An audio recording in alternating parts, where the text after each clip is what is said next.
அன்பிற்குரிய மேஷம் ராசி நண்பர்கள், சகோதர சகோதரிகள் அனைவருக்கும் எனது கனிவான வணக்கங்கள். மேஷராசி நண்பர்களுக்கு இந்த பதிவில் சனி பகவானுடைய வக்ர பயிற்சி பலன்கள் எப்படி இருக்கும் அப்படிங்கிறத பற்றி ஒரு தெளிவான விளக்கத்தோட பொதுவான பலனாக பார்க்கலாம். இந்த டைட்டில் என்ன கொடுத்துருக்கேன் அப்படின்னு சொன்னால், மேஷ ராசிக்கு அதிர்ஷ்டம் பணவரவு உண்டா இல்லையா அப்படிங்கிற தலைப்பை நான் கொடுத்துருக்கிறேன். அதை என்னையா சனி பகவான் நமக்கு ஏழரை சனியாக செயல்பட்டுக்கிட்டு இருக்கிறாரு, அதுக்கப்புறம் சனி வக்ர பயிற்சி வேற தொடங்குறாரு, இதில் போய் மேசராசிக்கு அதிர்ஷ்ட வாய்ப்பா பணம் வரவா நம்பவே முடியலன்னு சில பேர் கேட்கலாம். ஏன் ஐயா, சனி பகவானுடைய ஏழரை சனி காலத்தில் நம்மளால் வாழவே முடியாதா? வேலைக்கே போக மாட்டோமா? பணமே சம்பாதிக்க மாட்டோமா? எந்த சூழ்நிலையும் நம்ம எந்த ஒரு விஷயத்தை செஞ்சு தானேயா பிழைக்க போகிறோம்? அப்படி இருக்கிற பொழுது நம்மளுடைய முயற்சி முன்னேற்றங்கள் அப்படிங்கிறது நிச்சயமாக நமக்கு வேணும். அப்போ ஒரு காரியத்தை நோக்கி நம்ம முயற்சி பண்ணாமல், நம்ம ஒரு வேலைக்கு முயற்சி பண்ணாமல், ஒரு செயலை செய்கிறதுக்கு முயற்சி பண்ணாமல் இருந்துருமா? கட்டாய முயற்சி பண்ணுவோம். அந்த முயற்சிக்கு சனி பகவான் ஒத்துழைப்பாரா ஒத்துழைக்க மாட்டாரா அப்படின்னு கேட்டால், நிச்சயமாக மேசராசியை பொறுத்த மட்டும் சனி பகவான் ஒத்துழைப்பு கொடுப்பார். எப்படி ஐயா சொல்கிறீங்க? மேச ராசியில் சனி பகவான் நீச்சம் பெறுவார், பலமிழந்த நிலையில் இருப்பார். இப்போ அவர் உங்கள் ராசிக்கு 12ஆம் இடத்துல விரய சனியாக இருக்கிறாரு. அடுத்து அவர் ஜென்ம சனியாக வருவார், அதுக்கப்புறம் பாத சனியாக வருவார். இப்போ 3 கட்டமாக 2.5 ஆண்டு காலங்கள் அவர் நம்ம ராசியை தொட்டே பயணிக்கின்ற பொழுது தான் ஏழரை சனி காலம் இருக்கும். அப்போது மேசராசியை பொறுத்த மட்டும் சனி பகவான் எதிரியாக இருந்தாலும் இந்த மேசராசியில் அவர் பலமிழந்த நிலையில் இருப்பார், நீச்சம் பெறுவார். இங்கே சனி பகவானுடைய வேலைகள் எல்லாம் ஜம்பம் எல்லாம் பலிக்காது, கெடுபலன்கள் செய்ய முடியாது. அதனால் மேசராசிக்காரவங்க வச்சதுதான் சட்டம். அப்போ மேசராசியின் அதிபதி செவ்வாய் பகவான் வச்சதுதான் சட்டம். இங்கே சனி பகவானுக்கு ஒரு வேலையும் இல்லை. அப்போ மாறாக ஏழரை சனி நம்மளை ஒன்றுமே பண்ணாதா? ரொம்ப கஷ்டமாக இருக்கு ஐயா, எல்லா விதத்துலையும் நான் அடி வாங்கிட்டே இருக்கிறேன். அது எப்படி? நாமளாக அவரை பற்றி நினச்சிக்கிறதான். சனி பகவானை நமக்கு ஏழரை சனியாக வந்துட்டாரு அப்படின்னு சொல்லி நம்ம மனசுக்கு நாமளாக அழுத்தம் கொடுக்குற ஒரு விஷயம் படபடப்பு. பதறாத காரியம் சதறாது அப்படின்னு சொல்கிற மாதிரி பதறாமல் இருக்கணும் அப்படிங்கிறது தான். அப்போ சனி பகவான் நமக்கு ஏதாவது பண்ணிடுவாரான்னு சொல்லி நம்ம பயம் பதட்டம் அப்படிங்கிற வர்றதுனால தான் நமக்கு அந்த நெகட்டிவான விஷயங்கள் நடந்து போகுது. மேசராசியை பொறுத்த மட்டும் பதட்டம் அப்படிங்கிறது கூடாது. பதட்டத்தை மட்டும் குறைச்சிட்டிங்கன்னா இந்த சனி பகவானுடைய ஏழரை சனி காலம் மேசராசிக்கு நன்மையைத்தான் செய்யும் நண்பர்களே. இப்போ திருக்கணித பஞ்சாங்கத்தின் அடிப்படையில் அவர் 12ஆம் இடத்துல விரய சனியாக அமர்ந்திருக்கின்றார். அப்போ இந்த காலகட்டத்தில் இவர் ஜூலை 13ஆம் தேதி தன்னுடைய வக்ரகதி பயணத்தை வேற தொடங்குறாரு. எப்படி தொடங்குறாருன்னு கேட்டால், அவருடைய உத்திரட்டாதி நட்சத்திரத்தில் ஆரம்பித்து குருபகவானுடைய பூரட்டாதி நட்சத்திரத்தில் தன்னுடைய வக்ரகதி பயணத்தை முடிக்க போகிறார். 138 நாட்கள். இந்த 138 நாட்கள் மேசராசி நண்பர்களுக்கு எப்படி இருக்கும்? ஃபஸ்ட்டு சொல்லக்கூடிய விஷயம், நிறைய நமக்கு அதிர்ஷ்டத்தை பெறக்கூடிய அமைப்பில் தான் இருக்க போகின்றது. காரணம் என்ன ஐயா? அதாவது இயல்புக்கு மாறான பயணம்னு சொல்லியாச்சு. முன்னோக்கி போகக்கூடிய சனி பகவான் நம்ம மேஷத்தை நோக்கி வரவில்லை. அவர் எங்கே போகிறார்? லாபஸ்தானத்தை நோக்கியும் 10ஆம் இடத்தை நோக்கி வர்ற மாதிரியான ஒரு அமைப்பு. அப்படித்தான் நாம் எடுத்துக்கொள்ள வேண்டும். அப்போது ஜீவனம் வருமானம் அப்படிங்கிறது பெருக போகுது, லாபம் அப்படிங்கிறது பன்மடங்காக இருக்க போகின்றது. அப்படி என்றால் தொட்டதில் அனைத்தும் வெற்றி பெறக்கூடிய அமைப்பு அப்படிங்கிறது நிச்சயமாக இந்த சனி பகவான் அப்படித்தான் செயல்பட போகின்றார். அப்போ நமக்கு நிம்மதி, சந்தோஷம், எதுலையுமே ரெட்டிப்பு லாபம், ரெட்டிப்பு மகிழ்ச்சி அப்படிங்கிறது இப்போ இருக்கும். அப்போ தொழிலில் இது வரைக்கும் நான் நஷ்டத்தை தான் சந்திச்சுட்டு வந்தேன், லாபம் அப்படிங்கிற ஒரு அமைப்பு இல்லாமல் இருந்துச்சு, போட்ட முதல்ல எடுக்குங்கூடையும் போதும் போதும் ஆயிருச்சு ஐயா, ஏதாவது மாற்றம் நிகழுமா? இந்த 138 நாட்கள் அப்படிங்கிறது நிச்சயமாக ஒரு மாற்றத்தை கொடுத்தே தீரும். அப்போ ஜூலை 13ஆம் தேதி தொடங்கி நவம்பர் மாதம் 27ஆம் தேதி வரைக்கும் வக்ரகதியில் இருப்பார். சுதாரிச்சுக்கங்க. வாய்ப்பு, நல்ல நல்ல வாய்ப்புகள் எல்லாம் தேடி வரும். வாய்ப்புகளை நழுவ விட்டு விடாதீர்கள். புரியுதுங்களா? இந்த காலகட்டத்தில் உங்களுக்கு சனி பகவானுடைய நட்சத்திரம் உங்கள் ராசிக்கு 4ஆம் இடத்தில் இருக்கும். உத்திரட்டாதியில் பயணிக்கின்ற பொழுது அவருடைய பூச நட்சத்திரம் 4ஆம் இடத்துல இருக்குது, கடகத்தில் இருக்குது. அப்போ இந்த காலகட்டத்தில் 4ஆம் இடம் வலுப்பெறும். அப்போ 4ஆம் இடத்துக்கு ஒரு பலாபலனை கொடுப்பார். என்னையா கொடுப்பார்? சுகபோக வாழ்க்கையை அமைத்து கொடுப்பார். அப்போ இதுவரைக்கும் வீடு கட்ட ஆசை, நிலம் வாங்க ஆசை, வண்டி வாகனங்கள் வாங்க ஆசை, சொத்துக்கள் வாங்க ஆசை அப்படிங்கிற விஷயங்களெல்லாம் இருக்கும் பார்த்தீங்களா? ஒரு திட்டம் தீட்டி வச்சிருக்கிறேன், அது இப்போ செயல்படுத்தலாமா? தாராளமாக இந்த வக்ரகதி காலத்தில் செயல்படுத்துங்கள். அவர் உத்திரட்டாதி நட்சத்திரத்தில் இருக்கின்ற பொழுது கண்டிப்பாக 4ஆம் இடத்துக்கும் அந்த பலன் கிடைக்கும். அதுக்கப்புறம் உங்கள் ராசிக்கு 8ஆம் இடத்துக்கும் ஒரு பலன் கிடைக்கும். அங்கே அனுஷ நட்சத்திரம் இருக்கின்றது. அங்கேயும் பலன்களை வாரி வழங்குவார். அப்போ மிகப்பெரிய பதவிகள் அப்படிங்கிறது நிச்சயமாக இந்த மேசராசி நண்பர்களுக்கு வந்து தீரும். இப்போ அரசு சார்ந்த துறைகளில் இருக்கக்கூடிய, அரசியலில் இருக்கக்கூடியவங்களுக்கெல்லாம் இந்த காலகட்டம் நல்ல காலகட்டம்னு சொல்ல பாருங்க.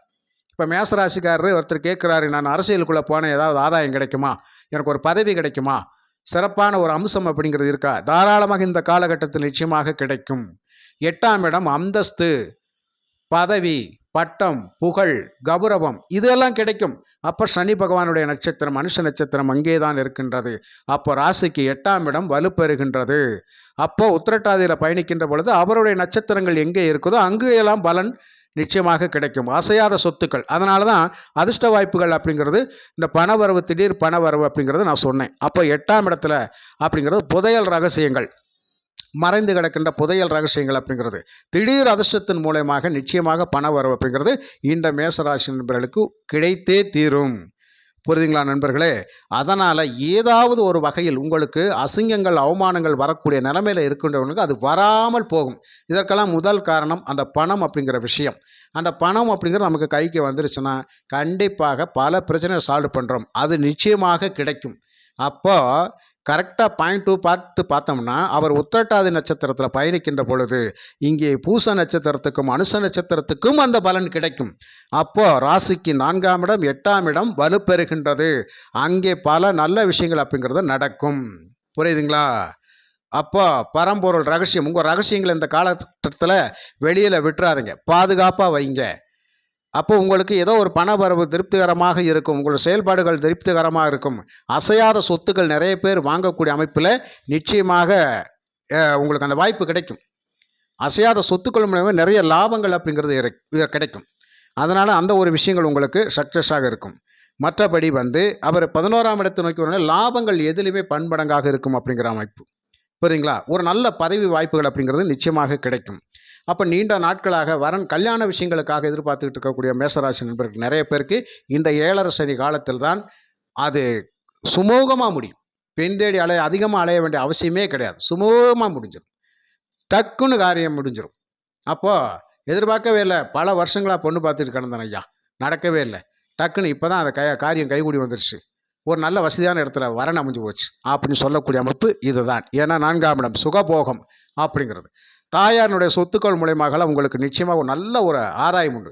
தாய் வழி உறவுகள் மூலயமாக உங்களுக்கு ஒரு நல்ல ஆதாயம் எல்லாம் இந்த காலகட்டத்தில் உண்டு. அப்போ நிச்சயமாக அதன் மூலயமால ஒரு அந்தஸ்து, கௌரவம் நமக்கு கிடைக்க போகுதுன்னு தான் அர்த்தம். புரியுதுங்களா?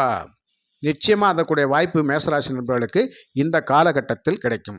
அதிர்ஷ்டத்துக்காக முயற்சி பண்ணக்கூடிய நிறைய மேசராசி நண்பர்களுக்கு அந்த அதிர்ஷ்டத்தின் வாயிலாக பணவரவு அப்படிங்கிறது நிச்சயமாக கிடைத்தே தீரும். அப்போ ஒரு கௌரவமான வாழ்க்கைக்கு நாம் சொந்தக்காரர்களாக ஆகப் போகிறோம். நீண்ட நாட்களாக வராமல் இருந்த பணம் நிச்சயமாக உங்களுக்கு வந்தே தீரும். பதவி ப்ரொமோஷன் அப்படிங்கிறது தான் இந்த காலகட்டத்தில் உங்களுக்கு நிச்சயமாக கிடைக்கும் நண்பர்களே. உங்களுக்கு ராசிக்கு 3ஆம் இடம் அப்படிங்கிறது அந்த புனர்பூசம் நட்சத்திரம் இருக்குது. அதுக்கப்புறம் அந்த புனர்பூசம் நட்சத்திரம் 4ஆம் மாதம் கடகத்தில் உண்டு.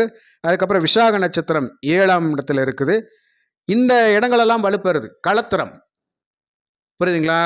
நண்பர்கள், கூட்டாளிகள், சப்போர்ட் அப்படிங்கிறது. அப்போது குரு பகவான் நட்சத்திரங்களான இந்த புனர்பூஷம், விஷாகம், பூரட்டாதி நட்சத்திரமும் எந்த 12ஆம் இடத்துல இருக்கின்ற பொழுது லாபஸ்தானத்திலும் அந்த நட்சத்திரம் இருக்கின்றது. அதனால் இந்த வக்ர பயிற்சி காலத்தில் அவர் 83 நாட்களை கடக்கின்ற பொழுது அவர் பூரட்டாதி நட்சத்திரத்தில் பயணிப்பார். அப்போ 3ஆம் இடம் வலுப்பெறுது. சப்போர்ட்டிங், முயற்சி, முன்னேற்றங்கள் தடையே கிடையாது ஐயா. ஒவ்வொரு விஷயத்துலையுமே நம்ம ஜெயிக்கத்தான் போகிறோம் அப்படிங்கிற அமைப்பு. அதுக்கப்புறம் பார்த்தீங்கன்னா 7ஆம் இடம் களத்திருத்தன் வழியாக ஒற்றும் நண்பர்கள் வழியாக நல்ல ஒரு பிணைப்பு அப்படிங்கிற, பாச பிணைப்பு அப்படிங்கிற, நட்பு ரீதியாக நிறைய உயர்வான விஷயங்கள் எல்லாம் நடக்கும். கொடுக்கல் வாங்கல் சிறப்பாக இருக்கும். இது வரைக்கும் யாரை நம்பியும் பயணிக்க முடியல, இனிமேலாவது நல்லா பயணிக்கலாமா அப்படிங்கிற அமைப்பெல்லாம் மேசராசி நண்பர்களுக்கு ஏற்படக்கூடிய அமைப்பு இருக்கும். வியாபார தொடர்பு இருக்கிற நிறைய பேருக்கு லாபங்கள் பன்மடங்காக இருக்கும். வியாபார தொடர்பில் இருக்கீங்க பார்த்தீங்களா, அவங்களுக்கு பூராமே நல்ல லாபம் இருக்கும். நல்ல வியாபாரம் ஓடக்கூடிய அமைப்பு அப்படிங்கிறது நிச்சயமாக உண்டு. கொடுக்கல் வாங்கல் சிறப்பாக இருக்கும். புரியுதுங்களா? பிள்ளைகளால் பெருமை அப்படிங்கிறது குலதெய்வத்தினுடைய அனுகிரகம் நிச்சயமாக கிடைக்கும். நிறைய ஆன்மீக ஸ்தலங்களுக்கு போய் வரக்கூடிய அமைப்பு மேசராசி நண்பர்களுக்கு ஏற்படக்கூடிய அமைப்பு நிச்சயமாக உண்டு. அதேமாதிரி கோவில் கட்டுமான பணிகளில் இருக்கக்கூடிய நிறைய மேசராசி நண்பர்களுக்கு அந்த பாக்கியம் அப்படிங்கிறது சிறப்பாக செயல்பட்டு அந்த பணியை சிறப்பாக செஞ்சு முடிஞ்சு ஒரு கும்பாபிஷேகத்துக்கு போகக்கூடிய அமைப்பெல்லாம் இந்த காலகட்டத்தில் உண்டு. ஏன் என்று சொன்னால் 12ஆம் இடம் ஆன்மீக ஸ்தானம். அந்த இடத்துல தான் சனி பகவான் கர்மகாரகன், நீதிமான், நீதியாக செயல்பட்டு கட்டாயம் அந்த பாக்கியத்தை உங்களுக்கு கொடுப்பார் ஐயா. அதனால் தானம், தர்மம், புண்ணியம் இதுவரைக்கும் நீங்கள் பல செஞ்சிருந்தாலும் பலனே கிடைக்காம இருந்தாலும் இப்போது உங்களுக்கு அந்த பலன் கண்டிப்பாக கிடைக்கும். ஆக இந்த வக்ர பயிற்சி காலம் அப்படிங்கிறது, சனி பகவானுடைய வக்ர பயிற்சி காலம் அப்படிங்கிறது மேஷராசி நண்பர்களுக்கு கிட்டத்தட்ட 90% சிறப்பான பலனை கொடுக்கத்தான் இருக்கின்றது. மனசு போல வாழ்க்கை நல்ல அற்புதமாக இருக்கும் ஐயா. சந்தோஷமாக இந்த வக்ர பயிற்சி காலத்தில் சனி பகவானையும் ஆஞ்சநேயர் பகவானையும் வணங்கி தரிசித்து வாருங்கள். மிகப்பெரிய வெற்றிகள் அப்படிங்கிற உங்கள் வாழ்க்கையில் கிடைத்தே தீரும் என்று கூறி மீண்டும் ஒரு நல்ல பதிவு நான் உங்களை சந்திக்கின்றேன். நன்றி, வணக்கம்.